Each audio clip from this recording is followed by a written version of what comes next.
Get the fuck in there.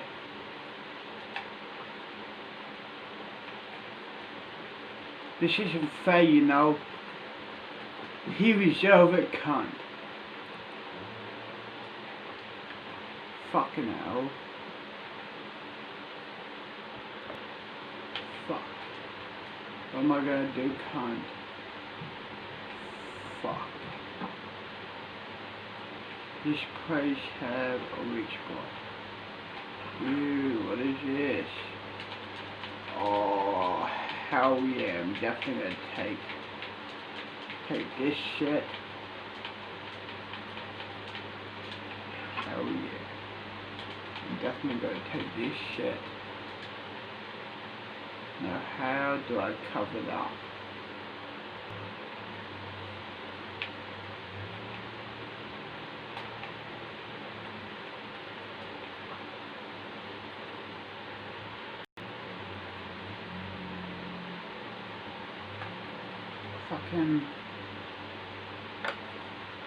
Fucking let me out of here, bitch. Just let me the fuck out of here, bitch. Please. Just fucking let me the fuck out of here. Please, bitch. Like, fuck, dude.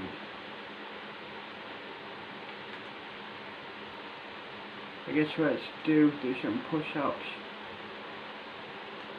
One,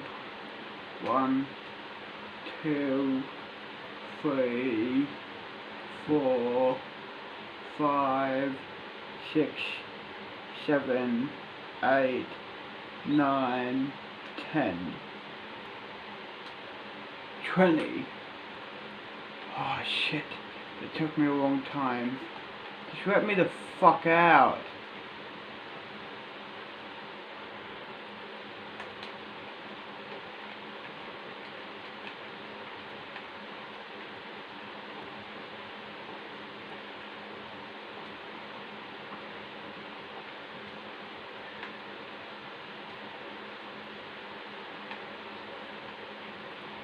Let's just take a real nap.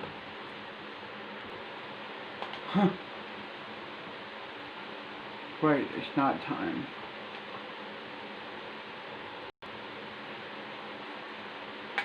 Oh, fuck, let me the fuck out already, please.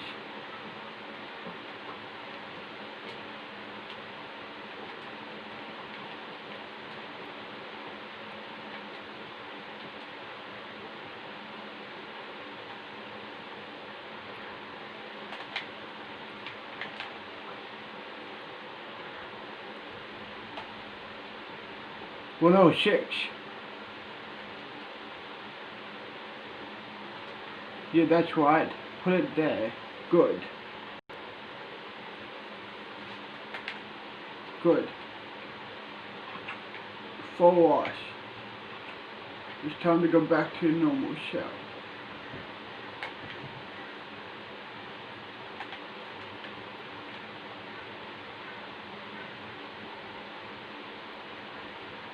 Here we are. Thanks, yeah, sure.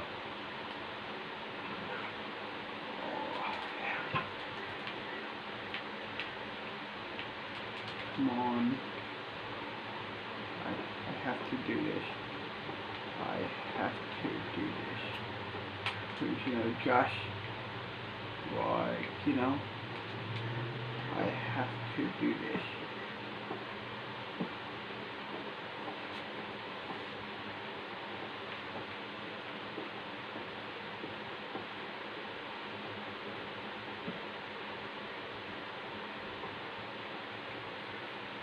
Just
Let me cover this all up. Okay, cool.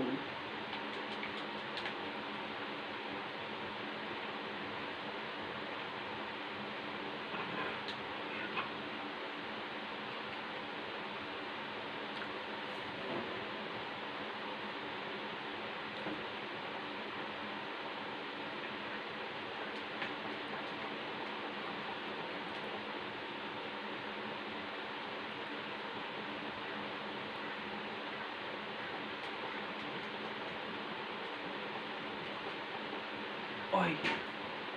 Yeah, what's up? I'm gonna escape. What now? You sure you can come with me? You can stay here. It's up to you. Oh, if I come, cool. Let's do this then.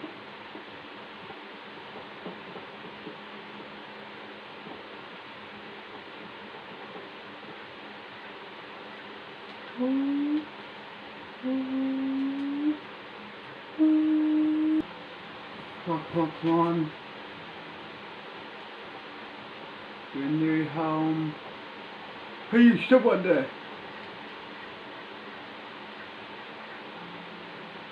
You come with me. You too, nurse. You two are going to separate prisons. Just to be sure. Isaac, you come with me. You're going where? You're going to Iron Prison. It's the new Alcatraz. So, good luck escaping that. Come on, my boy.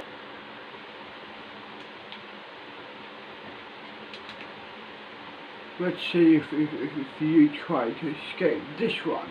It's on a fucking island, so good luck. Goodbye, fucking dickhead.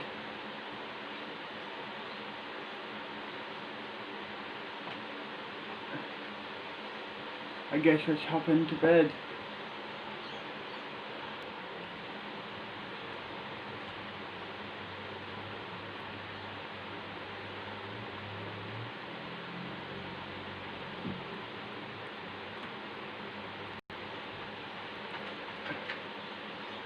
Prisoner, face forward. Good, like that.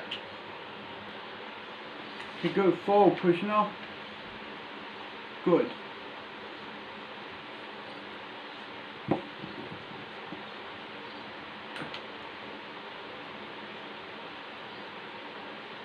Follow me, prisoner.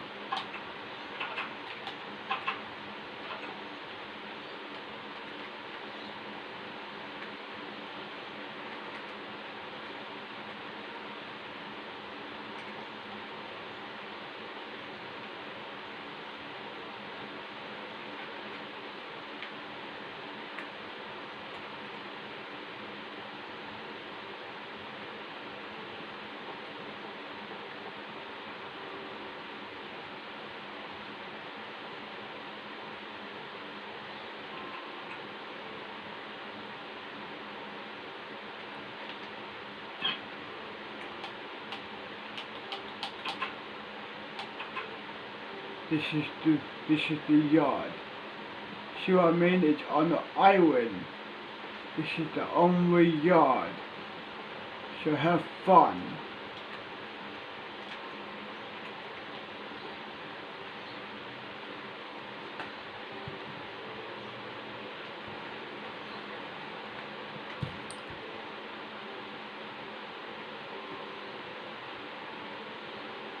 To see the top of the bridge. I saw a white Ford F-150. In the driver's seat was the man, staring right at me with a sinister smile, and he even gave me a little wave. At that moment I screamed and ran. My friend saw me run and took off after me. I could hear screaming from behind us. I took a quick glance behind me and saw that he was chasing after us, and I couldn't quite make out the object in his hand, but it seems to be a weapon of some sort. We ran into the forest and ducked behind a bush. It was pitch black in the forest and we couldn't hear a thing. We sat there for a while, just shaking. The man never walked by us and we never heard him. After we gathered our courage, we got up and walked back to camp, got into our tents, and tried to fall asleep. The next morning, we talked to the camp owner about the man that owned the property of the river. The camp owner said that he didn't know much about the man, but he knows that he's had mental problems and been accused of assault. I am so happy that we were able to escape from underneath the bridge. I can't imagine what would have happened if he caught us.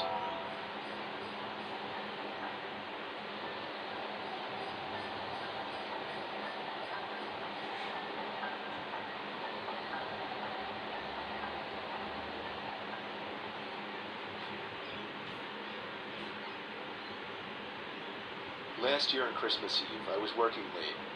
I'm 23. I work in New York City and commute home every day on the train. Since I'm one of the younger ones in the office, I got stuck with one of the worst shifts, so I wasn't able to get home until 5 o'clock. My family had already left a whole hour earlier to go to my cousin's house, so I had to drive alone. After having a quick snack before the half-hour drive, I got back in my car and put my cousin's address into my phone. Halfway through the drive, it started snowing. I got to my cousin's house around 6 o'clock. It was snowing heavily by this point, and I just made it in time to catch everyone starting dinner. I brought all of my gifts inside and cheerfully said hey to everyone. I stayed until around 11 o'clock. The rest of my family left a little sooner. I stayed an extra half hour or so just to hang out before leaving myself. By the time I was leaving, the ground had accumulated at least 2 feet of snow, and it wasn't even done snowing.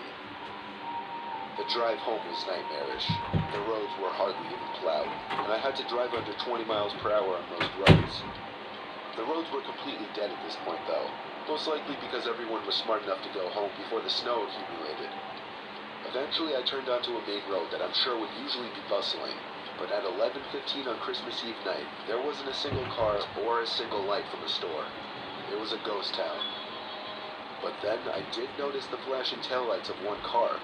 It was parked on the side of the road, and the smoke seeping out from its exhaust with the taillights giving it a red tint. As I got closer, I realized there was somebody next to the car waving their hand in the air. I assumed something was wrong and they needed help, so me being the good Samaritan I am, I pulled up behind the car. When I opened my door, the guy approached me immediately, barely even giving me time to step out. He was an average-sized man, probably 5'10", 180 pounds. He spoke in a very demanding voice, asking me if I know anything about fixing an engine. I told him I didn't know much about cars. The guy responded very quickly to everything I said. He told me it's fine.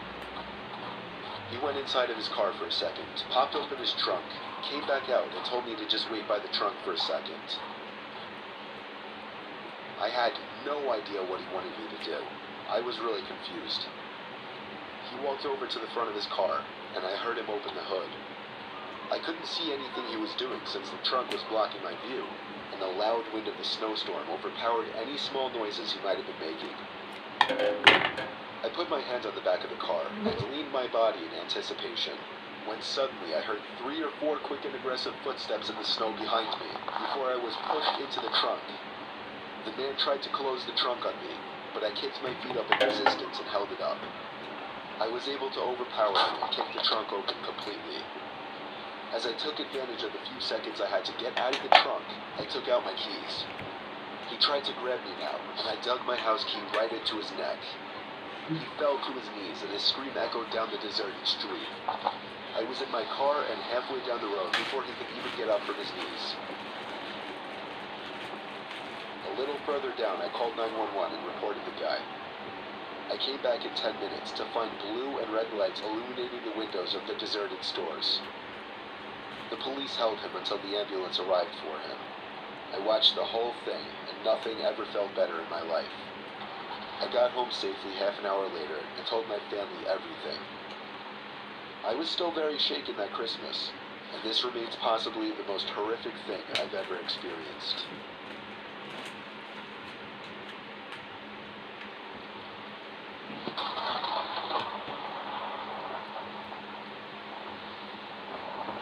In the year 2009, I was spending a weekend with my uncle on his ranch when my parents were renovating the new house we had just bought. It was my second night there, a Saturday, and it happened to be during one of the biggest thunderstorms of the year. I'd say there were at least 3 crashes of thunder and lightning per minute. And we were in the heart of the storm because the thunder would crash not even a second after the lightning would. I always enjoyed listening to storms while laying in bed, so I stayed up a little later watching TV, just enjoying the ambiance. After the movie I was watching finally ended, I turned off the TV and tried to fall asleep.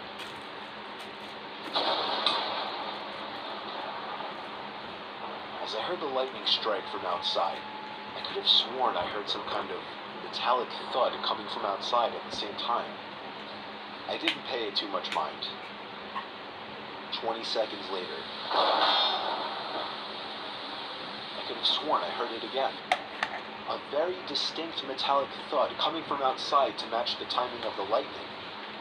I really don't mean to make this sound like a cliche horror story, but my uncle really is a kind of creepy guy, and I was never close with him, even remotely. So for that reason, I didn't feel right going to wake him up. I just tried to forget about it. Now I was getting concerned. What the hell could that be? After the 3rd time, I finally got out of bed. It's work time, people. Go on. What do you mean work time? That's how you make fucking money, of course.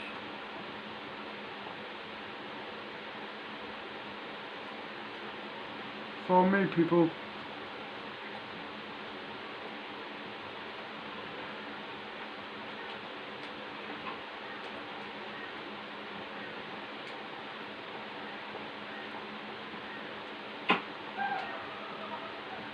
Down here, people. Good. Mine. That's how you make money. No fucking mine. I can't believe I have to do hard labor so I can earn some money and pick up my fucking room. So any more? Yeah, there is, okay.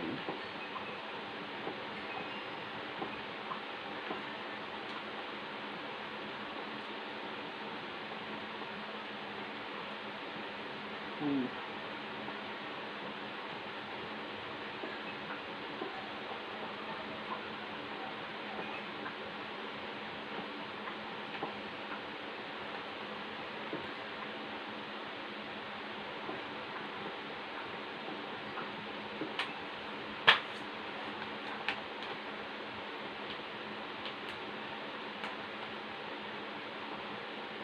I think that's all I got. Good. Now follow me 107.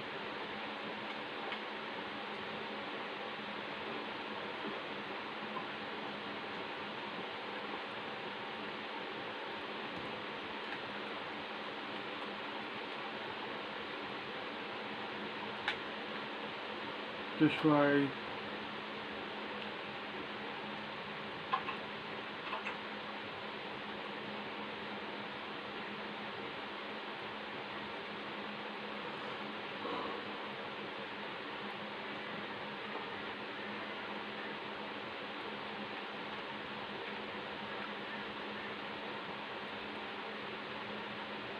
No, not this way, what about this way? It's a big prison, so give me a second.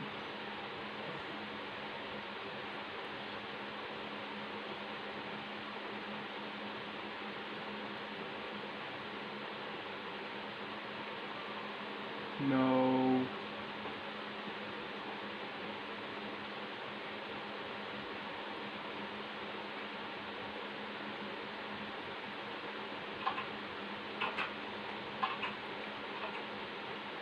Where's the store at? Right. Where's the fuck is the store at? This one maybe? Salaries, this... Yeah, salaries, so no...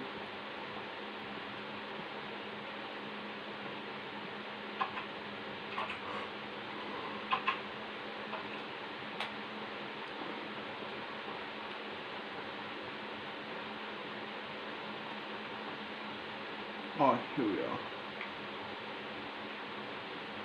that one, but this one.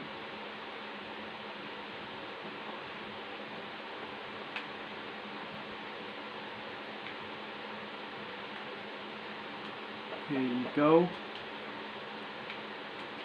Thanks. What do you want? I want a brand new bed. I want to keep this pickaxe so I can destroy the old beds.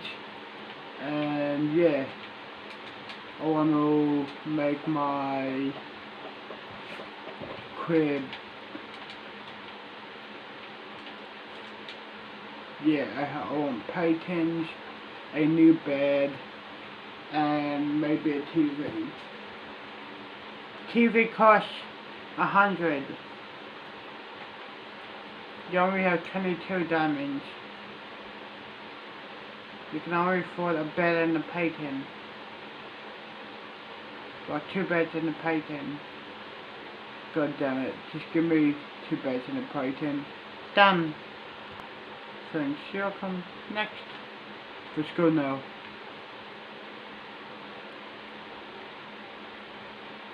Let's go to the cell and yeah. Okay, done.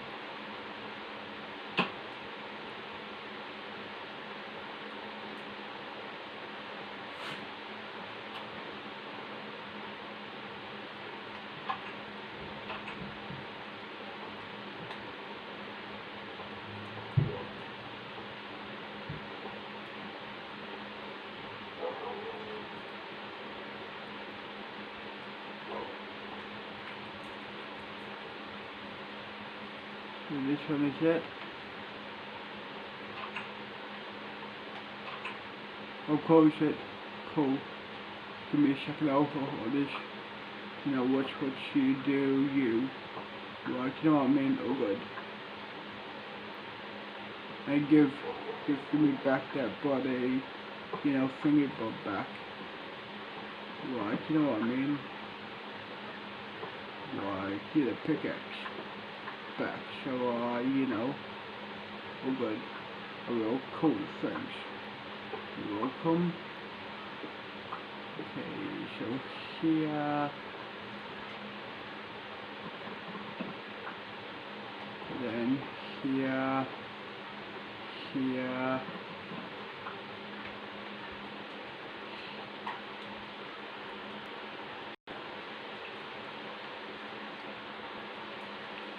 oh hell yeah, there's a good sweep.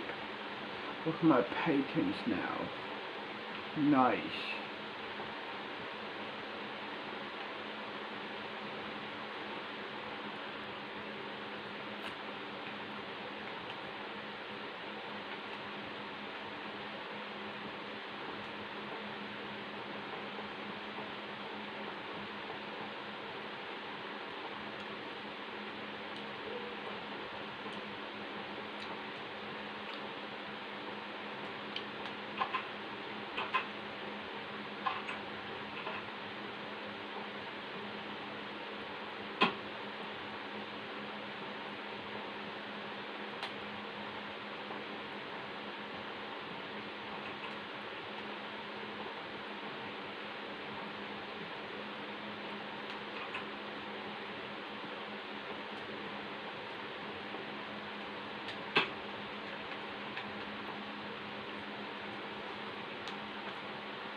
Hi, can I join you? I guess so. What's your name? Katie, and I'm a nurse. Nice to meet you, Katie. What's your name? Isaac. And walked over to the window of the guest bedroom. The water pouring down on the window made it extra hard to see what was out there in the dark fields. A flash of lightning momentarily lit up the property, but I couldn't see anything. However, once again, the sound of a metal hit accompanied it. The sound was so close now. It sounded like it was coming from the left of the window at a blind spot.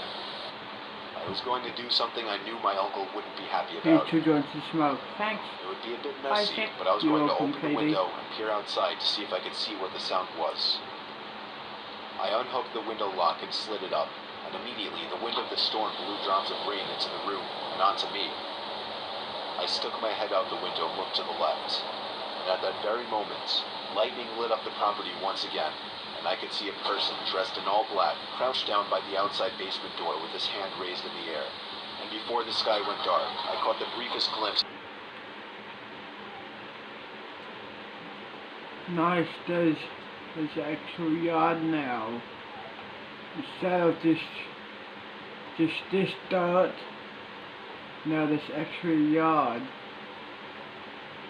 Nice. Okay. Cool. 1, 2, 3, 4, 5, 6, 7, 8, 9, 10. 1, 2, 3, 4, 5, 6, 7, 8, 9, 10. Clear this up.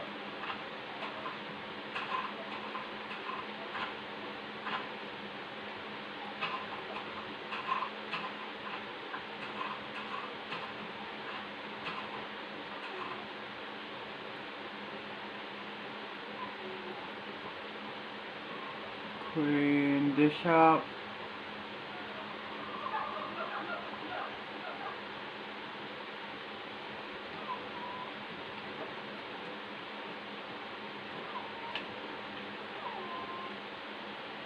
Clean up this. Put this here. And then time to watch YouTube. I fell to the ground face first. I froze in shock and then noticed the blood coming from his face. I tried to get a response out of him, but nothing worked. I called the police and paramedics, and they arrived shortly after. I told them what had happened, and they told me that the guy was on prescription drugs. I found a photo in his wallet of him and his son. The boy looked just like me, so we assumed he thought I was him. I later learned that he had lost his son in a custody battle and went off the rails. He was taken away for treatment. That was the last I saw of him. Hey Katie, I hey. got my driver's license shortly after, and have never been on a bus since.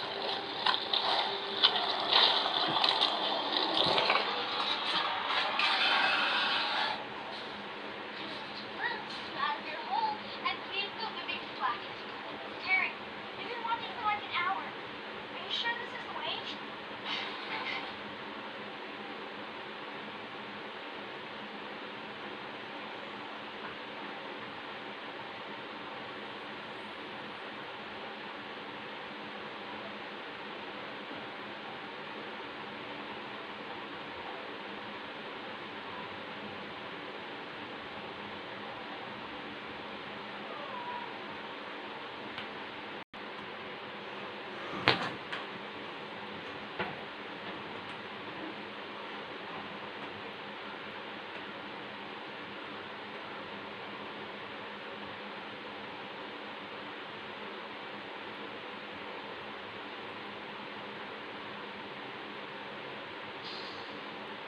Right after I dropped out of high school and moved out of my parents' house, I needed work real bad.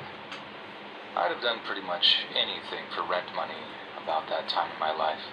So I'm lucky, or unlucky, depending on how you look at it, that the local cemetery needed employees.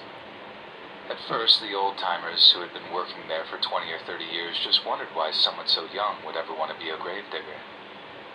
It was hard work, really bad on the lower back, but I soon adjusted, and it turned out to be something more akin to a free gym membership than an actual job. I mean it. I got swole pretty fast. And if I'm honest, it only ever felt like work if the weather was bad Yeah, or we had an actual funeral in sight. Otherwise, it was just nice to be able to spend time outdoors. I guess so. So the way our cemetery was set up was pretty simple. The majority of the grounds were just regular grave sites, all pretty much the same size and same price. But the northwest corner of the grounds was a private site that contained much larger plots. These were reserved for much wealthier families, and the local undertaker made a lot of cash from selling extravagant grave setups to them. I'm talking whole mausoleums, statues of angels, and stuff like that. We hardly ever visited that area of the site except for cleaning and maintenance duties, and those were never left to me. I didn't take it personally, but the older guys just didn't trust me with all the cleaning chemicals and whatnot that kept the marble and brass fixtures looking fresh, which is why it was so weird when I got a call one of my days off, asking me if I'd been up to that area recently. Let's do this, Tom.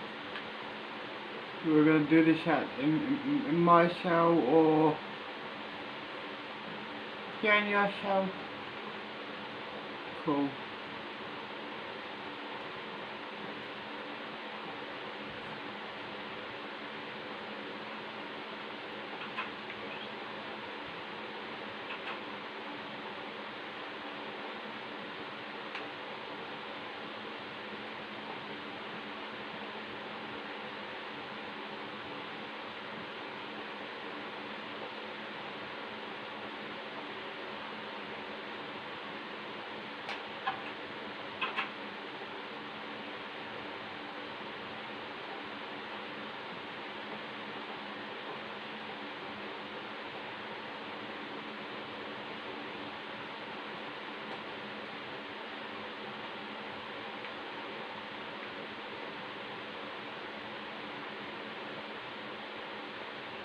Let's do this, Tom. That's today? Yes. Tonight? Tonight. Oh shit. Guess it's time to go to bed, I guess.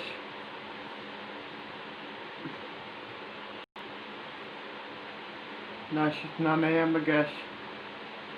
I guess it's time to body, you know.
Of course, I told him no, that the last time I'd been up there was to watch one of the old-timers using the marble cleaning chemical as part of my training, and that had been months back. He sighed, seemed confused and confounded, so I asked him what exactly the issue was. He replied that it could wait until the next time I was at work. I was worried, sure, but I was pretty sure that I hadn't done anything wrong, not deliberately anyway, and especially nothing that involved the Northwest plots. A couple of days later, when I rolled into work, the atmosphere was incredibly tense. I knew something fairly serious had happened.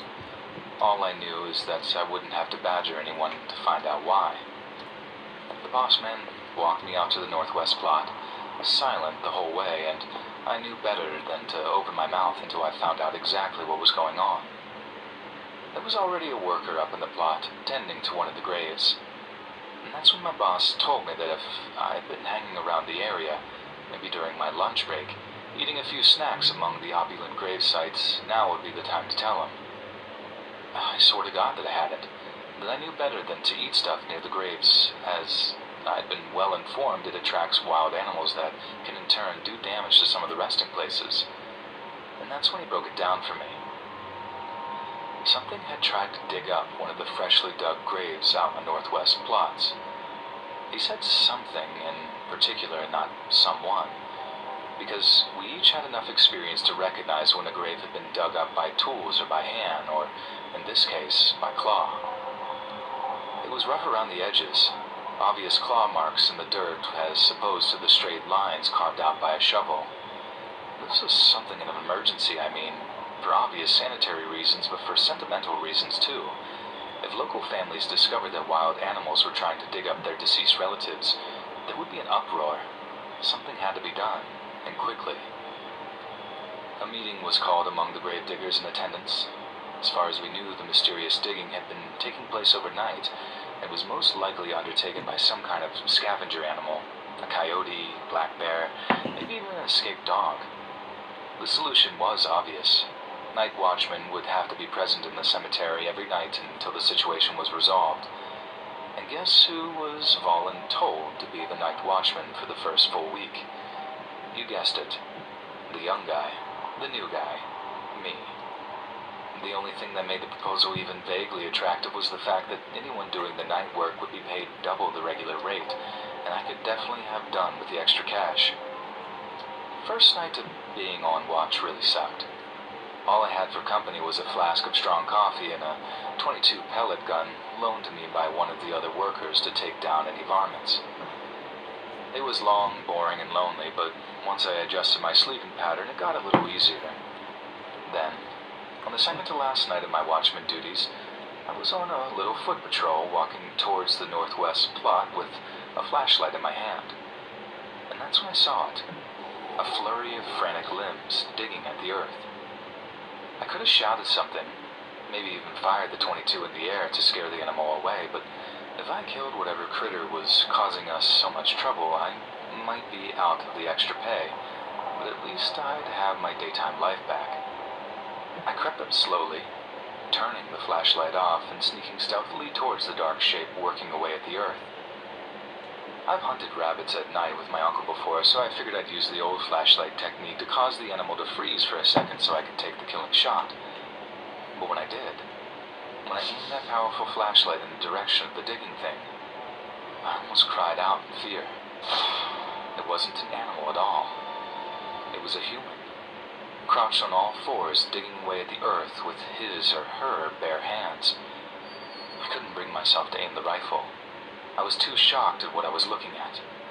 So all I did was start making as much noise as possible, telling them to get out of there, saying I'd call the cops if they didn't comply. They complied all right, but not out of fear. The look in that person's eyes was one of fury, pure anger that they'd been interrupted in their obscene little act.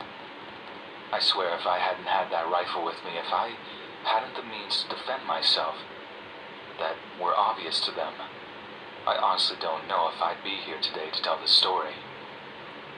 Needless to say, the other workers didn't believe me in what I saw. Some of them told me they didn't doubt that I'd seen something, that they disputed what that thing was, and I get that, I really do, but still, I don't know what I saw. The police struggled to determine anything other than maybe a few boot footprints, but it really didn't lead to anything else, as that individual ran far, far into the tree line beyond what I was capable of seeing. All I know is that it was definitely a person.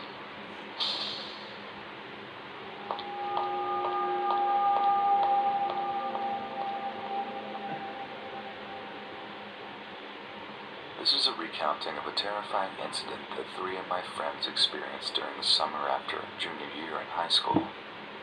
I very nearly became part of the tale myself, but a scheduled shift at the movie theater saved me. They showed up at my house earlier that day, asking if I wanted to go with them into the woods to explore an area we had yet to search, but I had to work later that evening, so I had to decline. It's been over 25 years since this occurred, therefore not all that happened can be remembered, but I'll do my best. Looking back now at the way life was then, I can positively say things have changed greatly for kids. My neighborhood was its own self-contained city on the edge of the city limits. At the end of the 60s, some idealistic developer got the crazy idea to buy up hundreds of rolling acres of prairie and forest land out in the middle of nowhere. Oh, He shit. created a little suburban sprawl for the coming rise of manufacturing, and the people needed to fill those jobs. The factories did come, Johnson & Johnson, Folgers Coffee, places such as that. But within 30 years, they would begin to leave just as quickly. The children of these factory workers found themselves separated from their peers in the rest of the city, and with nothing better to do, took to the woods surrounding them to explore and discover nature, much as their distant ancestors who settled this land hundreds of years before. I was one of those children, and so were my 3 friends who would make the discovery on one of these journeys into the woods. Without me along, they took to the fields opposite the new highway. These stretched for miles back then, and during the summer were laying fallow. Our part of Texas rides the line between prairie land and riparian forest. You may find yourself walking for miles on open land only to discover acres upon acres of woods between the next field. After walking for miles across nothing, they came upon a forested area most of us had yet to explore. A path led to an abandoned barn. When they turned the corner to look inside, they came face to face with the corpse of a hanged man. From what I was told later, not a one of them believed it to be real. However, as they got closer, there was no longer any doubt. The body was that of a trucker who had parked his 18-wheeler at the nearby truck stop around Christmas. He walked the 3 miles or so into the woods and ended his life. To this day, no one knows if he knew that barn was there or he just happened upon it. But we do know, on that hot, humid summer day, his bloated body posed a horrific sight to them. Realizing someone was likely missing him, my friends returned to the very same truck stop he had walked away from the year before and called the cops. Of course, I didn't hear all about this until the next day.